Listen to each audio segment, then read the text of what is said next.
Hello' ৰাইজসকল, অসমীয়া জীয়ৰী হিতৰ এটি নতুন ভিডিঅ'লৈ আপোনালোক সকলোকে স্বাগতম জনাইছোঁ। আৰু আজি হৈছে ছানডে, সেয়ে ভাবিছোঁ ছানডে ব্লগ এতিয়া আপোনালোকৰ ওচৰলৈ আগবঢ়াওঁ আৰু বিশেষ কিবা এটা বনাওঁ। এতিয়াৰ সময় হৈছে ৰাতিপুৱা 9:15। সকলোবোৰ কাম ফিনিছ কৰি জাষ্ট আজৰি হৈ আহিছোঁ আৰু সঁচাকৈ জোৰছে ভোক লাগিছে। কিবা এটা বনাওঁ, কি বনাওঁ সেইটো আপোনালোকক পাকঘৰত গৈহে ক'ম, মানে শেষত ক'ম ডিছটোৰ নাম। এতিয়া জাষ্ট বনাই যাম আৰু বহুদিন হ'ল আপোনালোকৰ ওচৰলৈ এনেকুৱা ধৰণৰ ৰেচিপি মই আগবঢ়োৱা নাই। সেয়ে ভাবিলোঁ আজি আপোনালোককো মানে বনাই দেখাওঁ আৰু ৰেচিপিটো আগবঢ়াওঁ, লগতে আমিও খাওঁ, যিহেতুকে গোটেইবোৰ আজি ঘৰত আছে। সেইবাবে তেনেহ'লে চাই থাকিব ভিডিঅ'টো সম্পূৰ্ণকৈ আৰু ভিডিঅ'টোৰ শেষত কেনেকুৱা পাই জনাব নাপাহৰিব।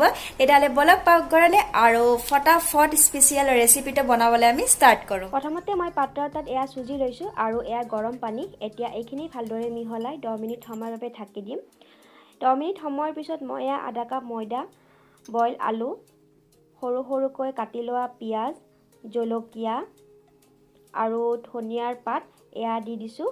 সোৱাদ অনুসৰি নিমখ আৰু জিৰা গুড়ি দি লগতে অৰিগেনো 2 পেকেট দি দিছোঁ। এতিয়া এইখিনি ভালদৰে মিক্স কৰি লৈছোঁ। পানী ইয়াত এড কৰিব নালাগে, যিহেতুকে বইল আলুখিনিত পানী আছে। আৰু এয়া বেকিং চ'ডা। এতিয়া অকণমানকৈ আটা দি গৈ গোটেইখিনি মই মিক্স কৰি যাম। এয়া মিক্স কৰি গৈ আছোঁ আৰু এতিয়া মই ড'টো বনাই ল'লোঁ।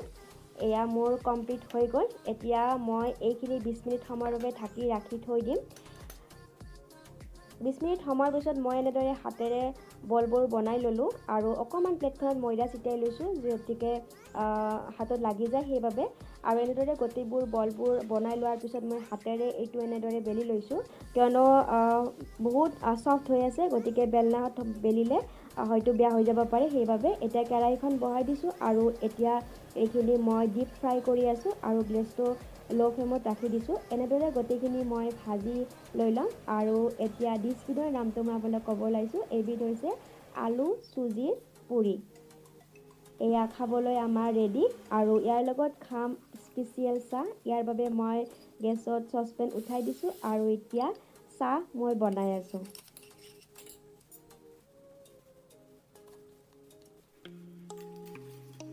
এয়া হৈ গ'ল চাহৰ লগত আলু চুজিৰ পুৰি খাবলৈ ৰেডি। বহু সময় পিছত আপোনালোকৰ ওচৰলৈ আহিলোঁ আৰু এতিয়া সময় হৈছে 12:15। দুপৰীয়াৰ খোৱা মানে দুপৰীয়াৰ আহাৰো বনাবলৈ হ'ল আৰু এতিয়া মায়ে ষ্টাৰ্ট কৰিছে বনাবলৈ। মই যিখিনি যোগাৰ লাগে সেইখিনি বাৰু কৰি দিছোঁ। অৱশ্যে কি বনাইছে সেইটো আপোনালোকক দেখাম। মাৰ হাতৰ মানে স্পেচিয়েল বস্তু, তাকো ৰবিবাৰৰ দিনাখন। আৰু আজি ৰাতিপুৱাতো আপোনালোকৰ ওচৰলৈ বিশেষ এটি ৰেচিপি আগবঢ়ালোঁ, আলু চুজিত পুৰি। খাবলৈ ভালে হৈছিলে আৰু আপোনালোকেও ঘৰতে ট্ৰাই কৰি চাব। আলু পৰাঠাটো সকলোৱে খাইছে, কিন্তু চুজিৰে ট্ৰাই কৰা নাছিলোঁ। আজি চুজি দি পেলাইও ট্ৰাই কৰিলোঁ। আৰু আপোনালোকে যদি ইচ্ছা কৰে এইটো পৰঠা বনাইও খাব পাৰে। আমি আজি পূৰা ডিপ ফ্ৰাই কৰি দিলোঁ, পুৰি বনাই দিলোঁ, কিয়নো আমি মানে তেনেদৰে খোৱা নহয়, যিহেতুকে আমাৰ কি হয় ঘৰত নাথাকে মানুহ, ৰবিবাৰৰ দিনাখনে থাকে, গতিকে সকলোৱে মিলি তেনেদৰে খালোঁ। মই আপোনালোকৰ ওচৰলৈ এটি টিপছ আগবঢ়াওঁ। মানে মই আজি স্পা কৰিলোঁ, ৰিয়েলৰ স্পা ক্ৰীম ব্যৱহাৰ কৰিছোঁ। স্পা কৰিবলৈ সকলোৱে জানে, সেইটো আৰু মই দেখাই নাথাকোঁ। মাত্ৰ কম সময়ত কেনেদৰে স্পা কৰিব পাৰি সেইটো মই আপোনালোকৰ ওচৰত শ্বেয়াৰ কৰোঁ, কিয়নো আমাৰ বিশেষকৈ মহিলাসকলৰ টাইমৰ খুবেই অভাৱ। সময়ৰ অভাৱৰ বাবে আমি নিজৰ মানে চুলি ছালৰ যতন ল'ব নোৱাৰোঁ। কিন্তু যতন নল'লেও নহয়, কিয়নো গৰমৰ দিনকেইটাত চুলিবোৰ খুব সৰে। বিশেষকৈ এতিয়া জুন জুলাই আগষ্ট এই 3 মাহ চুলি বহুত সৰে আৰু মোৰো সেই একে অৱস্থা, চুলি সৰা ষ্টাৰ্ট কৰিছে। আৰু যদি আপোনালোকে ঘৰুৱা কেয়াৰ ল'ব পাৰে সেইটো বহুত ভাল কথা, ঘৰুৱা কেয়াৰো ল'ব লাগে। আৰু ময়ো মাজে মাজে লওঁ আৰু আজি স্পা কৰিলোঁ। স্পাটো মই প্ৰায় সপ্তাহত কৰোঁৱে আৰু এইটো কৰিলে একেবাৰে কম সময়তে কৰোঁ, কিয়নো 40-45 মিনিট সময় স্পা কৰি থাকিবৰ বাবে এতিয়া আমাৰ হাতত একেবাৰে টাইম নহৈ গৈছে। সেই ভাবিয়ে মই কি কৰোঁ, যিদিনাখন মূৰ ধুওঁ, মানে বিশেষকৈ ৰবিবাৰৰ দিনাই কৰোঁ মই কামটো।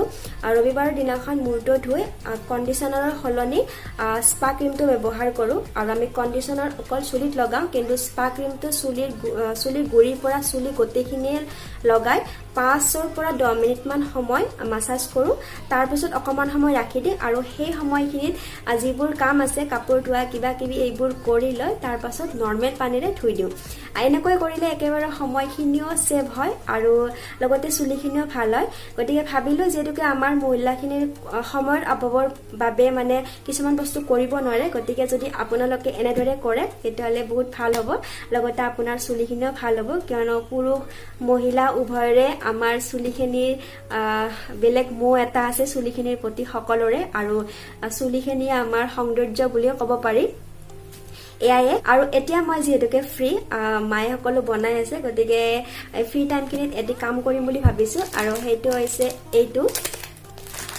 কোকোপিট কেক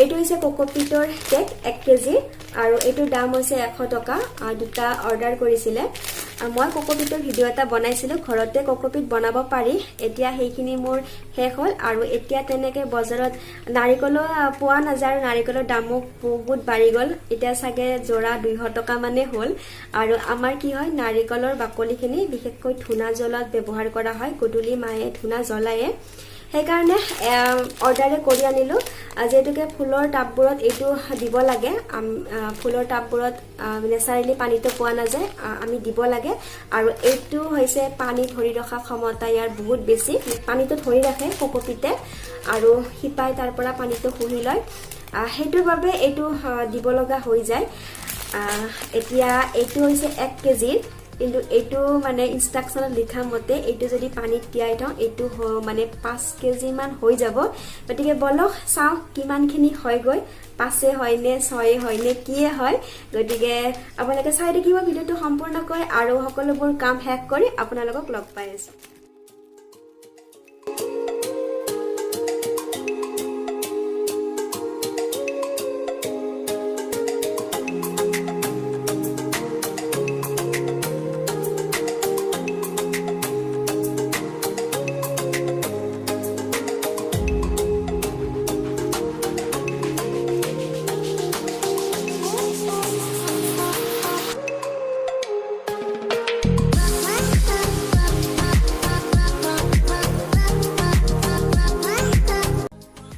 খাবলে ৰেডি আৰু বহুত কিবা কিবি বনাইছে বলক দেখাও কি কি বনাইছে সাজি লৈছো ধুনিয়াকৈ এয়া দাইল এয়া পঠাৰ মাংস আদা জাল ভাত ওপৰত আচাৰৰ জ্বলা ভাত কেৰেলা ভাজি আৰু লগতে আছে তিয়হ ইমানখিনি বনাইছে আৰু এতিয়া খাব লাগে বাকিবোৰে খালেও মই খাবলৈ আছো মই আৰু মা কৈ মাৰ হাতৰ ৰন্ধা ভাল হয় খাবলে আৰু দেখাটো খুব ধুনিয়া হৈছে এতিয়া এইখিনি খাই লও তাৰ পাছত আপোনালোকক লগ পাই আছে গতিকে চাই থাকিব ভিডিওটো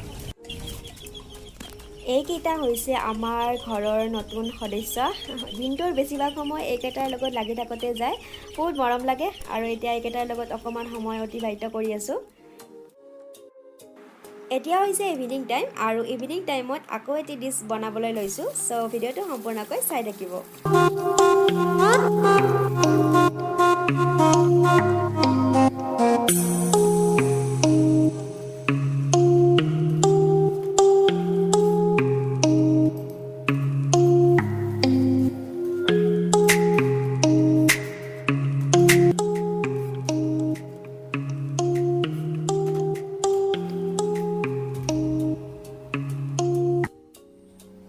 ফাইনালি সকলোবোৰ কাম শেষ কৰি আপোনালোকৰ ওচৰলৈ আহিলো আৰু এতিয়া গধূলি সময় 6:15 হৈ গ'ল আৰু আমাৰ সকলোৰে খোৱা লোৱা মানে গধূলিৰ চাহ আৰু লগতে আজি হাক্কা নুডলছ বনালো হেয়াও খালো আজি মানে দিনটো খোৱাই গ'ল কেতিয়াবা হৈ যায় তেনেকুৱা এটাৰ পিছত এটা খোৱা আইটেমবোৰ আহি থাকে আৰু আজি বহুত গৰম পৰিছে হে ভাবিলো আইসক্ৰীমো বনাও যেহেতুকে বিপ ক্ৰীমখিনি ৰৈ আছিলে কেক তেনেকে বনোৱা হোৱা নাই হে ভাবিলো আইসক্ৰীম বনাও হেতু অৱশ্যে আপোনালোকৰ ওচৰলৈ আগবঢ়া হোৱা নাই কিয়নো জাস্ট আইসক্ৰীমৰ কামখিনি ফিনিশ কৰি মই ফ্ৰিজাৰত ৰাখি দিছো এতিয়াও আইসক্ৰীম হোৱা নাই আইসক্ৰীম হ'বলৈ 7-8 ঘণ্টামান লাগি যাব গতিকে সেইখিনি আজি নহয় অহাকালিয়ে খাব পাৰিম মই ভিডিওটো কৰি ৰাখিছো আপোনালোকৰ ওচৰলৈ আগবঢ়াম নেক্সট ইয়াৰে এইটো আপলোড কৰাৰ পিছত নেক্সট ভিডিওত মই হেতু দি দিম আইচক্ৰীমৰ ৰেচিপি আৰু আজি যে কোকোপিটখিনি ভিজাইছিলোঁ দেখিছে কিমানখিনি ফুলি আহিছে